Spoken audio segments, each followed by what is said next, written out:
Bismillahirrahmanirrahim. Assalamualaikum warahmatullahi wabarakatuh. Bapak-bapak sekalian, mbak-mbak, mas-mas, hari ini tidak seperti biasanya. Saya Dr. Petruk Mangkusuwondo tampil sendirian, tidak didampingi oleh Bapak Kolonel. Karena untuk hari ini, sore ini, Sabtu sore malam minggu ya, Bapak Kolonel persiapan untuk malam mingguan ya sama mantan pacarnya itu ya. Jadi beliau menugaskan saya untuk sore ini ya tampil sendirian ya. Ya karena itu perintah ya. Jadi ya siap saya laksanakan ya. Dan itu tidak ada masalah buat saya karena saya ini dokter ya kan, ahli politik, pengamat politik, lulusan luar negeri. Jadi untuk tampil sendiri pun tidak ada masalah.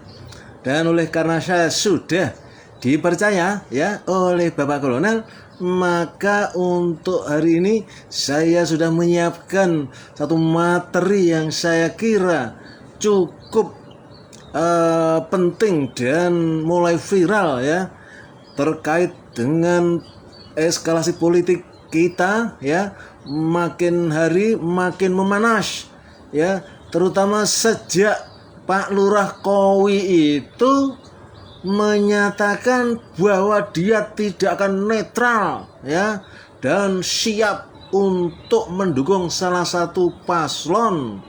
Ini luar biasa reaksi dari masyarakat ya. Dan oleh karena itu saya ingin menyampaikan pikiran saya terkait soal cawe-cawenya Pak Lurah Kowi ini, bapak-bapak ibu sekalian ya. Saya tegaskan bahwa sudah saatnya kita untuk melengsarkan Jokowi si Raja KKN segera. Rakyat siap lawan politik dinasti dan pilpres curang. Kemarin sejumlah tokoh nasional, sipil militer, dan aktivis lintas generasi yang marah berkumpul. Bersama rakyat siap lengsarkan Jokowi segera. Rakyat juga siap melawan politik dinasti dan politik pilpres yang curang. Wajib paham ya, bapak-bapak terutama rakyat pada umumnya, bahwa bantuan sosial atau bansos yang dibagikan rejim Jokowi kepada rakyat masyarakat adalah uang rakyat ya, dari pajak rakyat yang masuk APBN. Jadi bukan uang pribadi Jokowi. Oleh karena itu, jika ingin pilpres jurdil dan terbuka, peluang menang, segera makzulkan Jokowi, yaitu pemilu tanpa Jokowi. Oleh karena itu saya merasa penting untuk menyampaikan bahwa 01 dan 03 sebaiknya mundur ya, sebagai bentuk protes dan perlawanan melawan kecurangan yang TSM. Tentu kita semua tahu toh, TSM terstruktur, sistematis dan masif. Siapapun tidak bisa menampik bahwa kampanye dan keberpihakan Jokowi adalah untuk 02.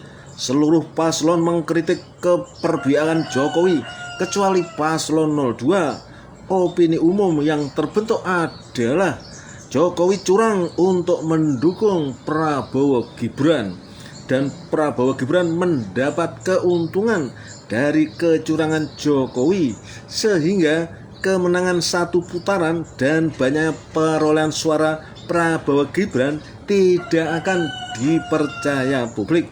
Menang dianggap curang. Begitu konsekuensi dari opini publik yang berkembang saat ini. Apalagi segenap elemen kampus dari UGM hingga UI sudah mulai ikut bersuara. Bahkan jaringan kampus Muhammadiyah juga lantang bersuara setelah pernyataan ya pimpinan pusat Muhammadiyah melalui Majelis Hukum dan HAM pimpinan pusat Muhammadiyah diabaikan.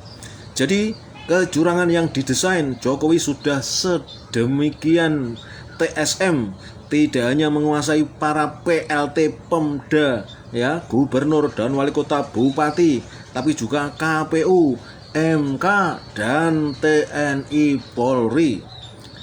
KPU untuk memberikan keputusan kemenangan, kemudian MK untuk melegalkan kemenangan, TNI Polri untuk menjaga kemenangan.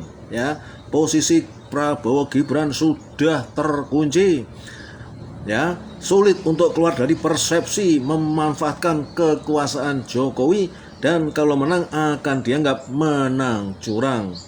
Jadi kalau pemenang Pilpres adalah Prabowo Gibran, rakyat pasti kompak akan menganggapnya curang. Apalagi jika kemenangan itu dipaksakan satu putaran. Dan manuver JKW dan 02 makin ngawur. Kapan 01 dan 03 melawan? Kapan menterinya ditarik dari kabinet Jokowi? Pengamat politik sekaligus pemilik survei politik kedai kopi Hendri Satrio, ya, menawarkan ide gila agar Anies dan Ganjar bertemu dan ajukan mundur dari Pilpres jika kecurangan sudah tidak bisa dikontrol lagi. Penulis saat berdiskusi dengan Antoni Budiawan dan Aziz Yanuar juga sempat mengusulkan agar dua paslon, yaitu 01 dan 03, mundur sebagai bentuk protes dan perlawanan atas kecurangan Pilpres 2024. Sikap presiden yang boleh kampanye dan memihak dibuktikan dengan pembagian bansos di depan istana adalah bukti nyata kecurangan. Sebab tidak ada pemilu yang jurdil ketika presiden berkampanye dan memihak. Apalagi Ketua Golkar Airlangga sudah mengeset suara 02 perolehannya 60%. Semua lembaga survei yang dibayar sudah diset naik, termasuk lembaganya Deni JA, prakondisi untuk kemenangan 02 satu putaran. Bersuaranya sejumlah kampus setelah lama mati suri seperti UGM, UII, UI, UNAN, UNHAS, dan lain-lain, akhir-akhir ini adalah konfirmasi kecurangan pemilu telah, sedang, dan akan terus terjadi. Suara kampus ini juga konfirmasi melemahnya kekuasaan Presiden Jokowi, karena biasanya ASN paling takut bersuara.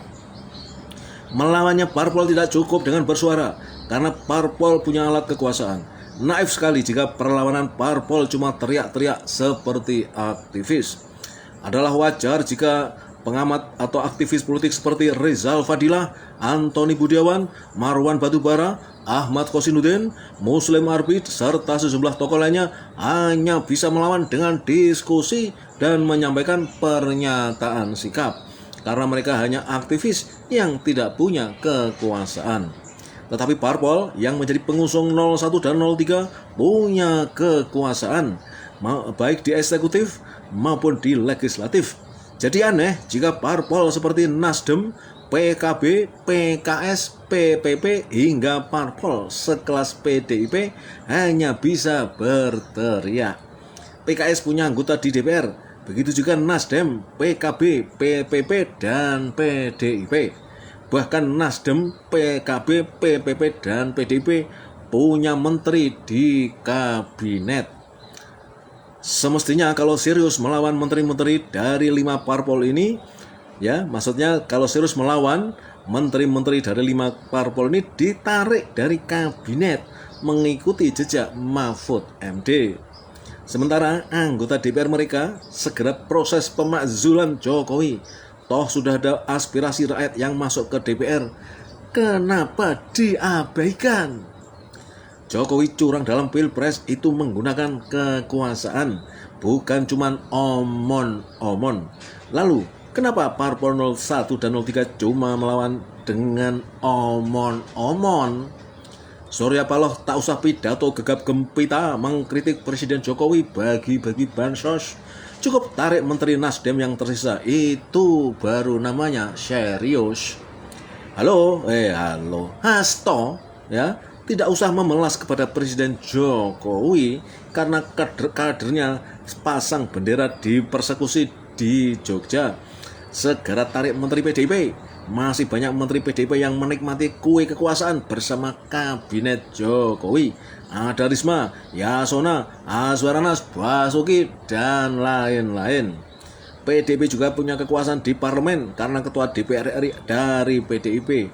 Kenapa PDIP tidak menerima aspirasi pemakzulan Jokowi? Parpol dan politisi tidak usah bersandiwara di hadapan rakyat playing victim. Kalau serius, lawan kecurangan dengan kekuasaan. Jangan hanya mengemis keadilan seperti tak punya kekuasaan saja. Kalau memang tidak kuat, mundur saja Capres 01 dan 03. Biar pemilu deadlock, memaksa Jokowi mundur, tahta turun ke Ma'ruf Amin, dan meneruskan pemilu yang jujur dan adil. Itu baru solusi konkret. Jangan hanya berteriak pemilu curang, tapi tetap menikmati kue kekuasaan sambil terus ngompori rakyat untuk melawan. Itu namanya tidak gentle, ya. Itu namanya tidak gentle, memanfaatkan rakyat tapi kakinya masih di istana. Begitu yang bisa saya sampaikan teman-teman, bapak-bapak, ibu-ibu sekalian.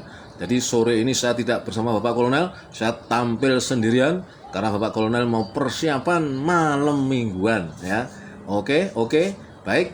Sementara sampai di sini dulu, ya. Terima kasih atas perhatian bapak-bapak, ibu-ibu sekalian, mas-mas, mbak-mbak, dan jangan lupa terus dukung channel Kabar Politik. Yang belum subscribe segera subscribe, ya. Oke, terima kasih. Assalamualaikum warahmatullahi wabarakatuh.